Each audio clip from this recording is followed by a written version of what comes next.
I wanted to talk today about, first of all, the hustle and grind culture.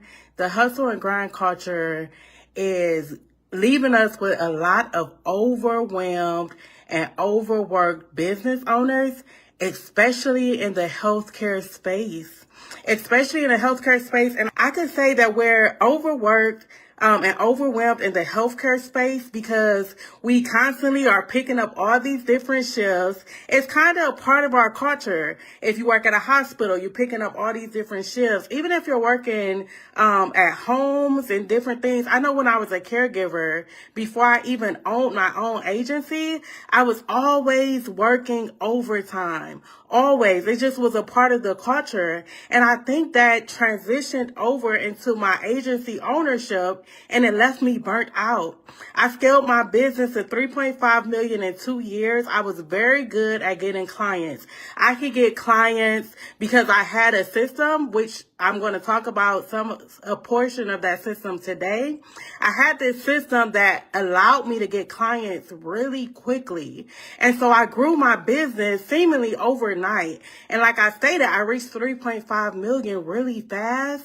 But by the time I got there, I was so burnt out that I secretly resented the business. I secretly resented the business and I couldn't tell nobody because who can you tell that you scaled your business to 7 figures and you hate it? People be like, what, girl? I want those type of problems. And so I created this space where we can have those type of conversations and I can tell you how to scale your business without the burnout, because you deserve a business that you get to love as well as a life that you get to love. And you do not have to choose between the two. And I thought that I did. So it left me burnt out quickly. And now I'm happy to tell you how to do things differently. So today, homegirl to homegirl, we are going to talk about a piece to the puzzle that you need in your client acquisition system. First of all, you need to have a client acquisition system. Before we even talk about what you need inside of it, you need a system of how you get clients smoothly. And we're not talking about just randomly, falling into a client and you just pick up a client here and there, because that's going to leave you overwhelmed. If you're constantly chasing any client that has insurance or any client that can pay you, it's going to leave you overwhelmed, because instead of having a system in place that lets you do this painlessly and being able to predict this process, you're going to just be chasing any and everybody. And it's going to leave you exhausted financially as well as mentally. It's going to make you think your business isn't made to succeed. And I constantly get in front of people who think this. I constantly get in front of potential clients, potential mentees who think that their business isn't set up to succeed because they're struggling to get clients. And it's always almost the same thing.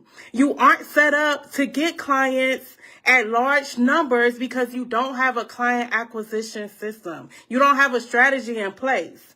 So first of all, you need to know who your ideal client is. That's the first step. And the second step is having a client acquisition strategy in place so that once you identify that they're your potential client, you can bring them on smoothly. So in some of my other videos, I go deeper in that. And also, if you come to the Hangouts, the Homegirl Hangouts, 7 p.m. EST, every Sunday, you'll see I share a part of these different processes as well. But today, like I said, we're going to talk about a piece of your client acquisition system.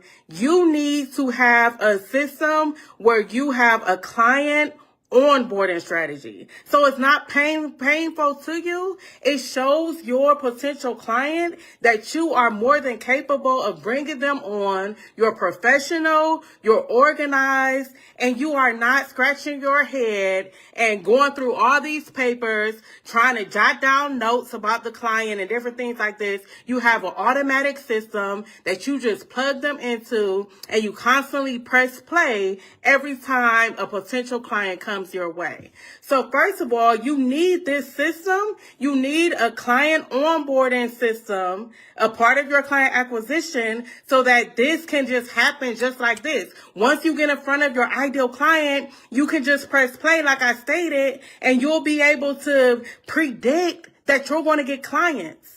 It's not a guessing game. It's only a guessing game if you haven't done your homework as an agency owner to get in front of your ideal client. You should know how many ideal clients you're going to get in front of a month. You should already have done this homework. You should have a plan of how you're going to get in front of those clients, and you should have a plan of how you're going to bring those clients on once you get in front of them. This is predictable, and it make it painless, because you can have a day of the week on Wednesday that you go out and you get in front of your ideal client because you already know where they are. You already done your homework. You know exactly where to go to get these clients, to get in front of these clients, and then you have a system once you get in front of them that you can just plug them right into. And so once you start getting your system in place where you know I'm going to get in front of 10 people every Wednesday, you can start predicting how many clients you're going to get a month. That's what doing this homework ahead of time allows you to do.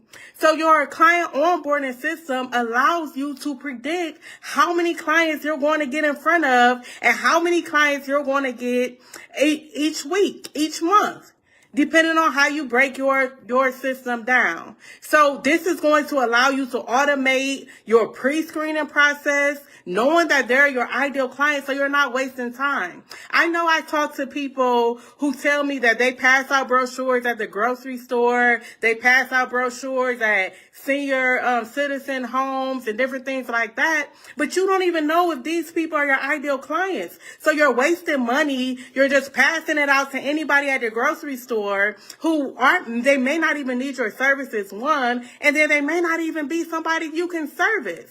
So you're wasting time and energy. You're doing it backwards, and that's why you're not growing. So this process helps people who are at the beginning of owning an agency so that they can predict how many clients they can get in front of, potential clients that they can get in front of, and how many they can bring on. That's the first portion. But then for people who have an established agency, you want to automate this process so it's painless. So you aren't running around, burning yourself out and overwhelmed with growth. I get it. Believe it or not, I get in front of people who are overwhelmed with growth. They have grew their business just like me. They grew their business to 7 figures, and it's burning them out because they're wearing all the hats. They don't have a process in place that allows them to predict who they're going to get in front of and how they're going to plug those clients in. So they don't know what players to have. They don't know who to have in place and where to have them. So they're overwhelmed.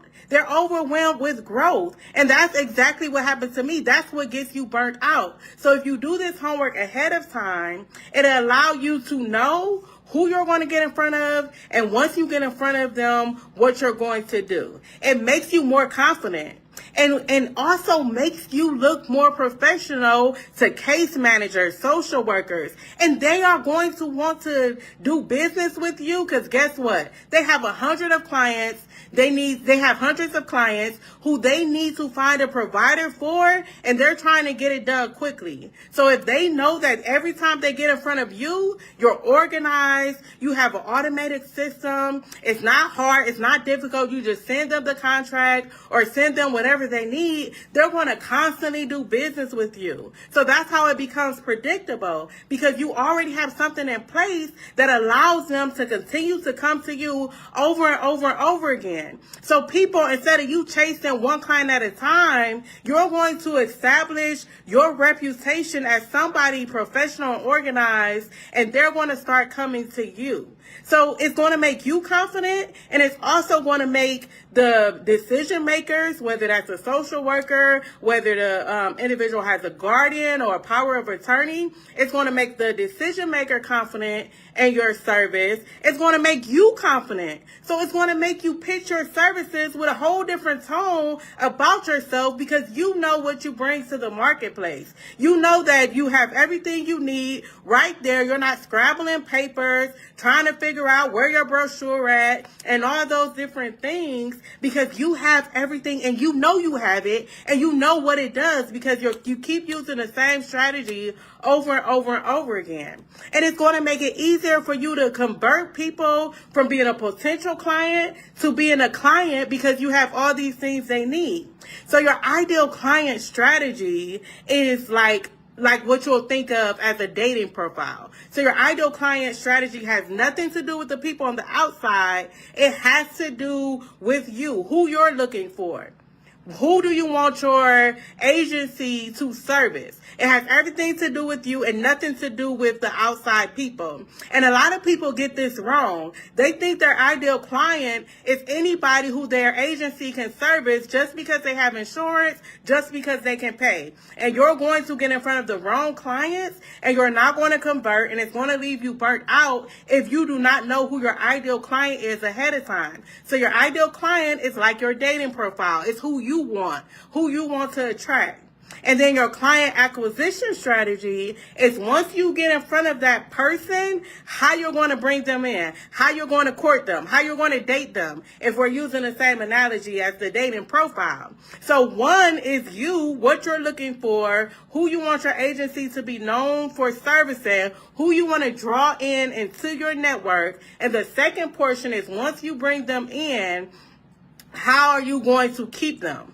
And that also helps with retention. When you already have this system in place, it's going to help you get clients. It's going to help you keep clients. It's going to help social workers and case managers have confidence in you as an agency owner. It's going to make it easier for you to bring people into your network, because you're just pressing play, and then you're not going to be all stressed out about growth.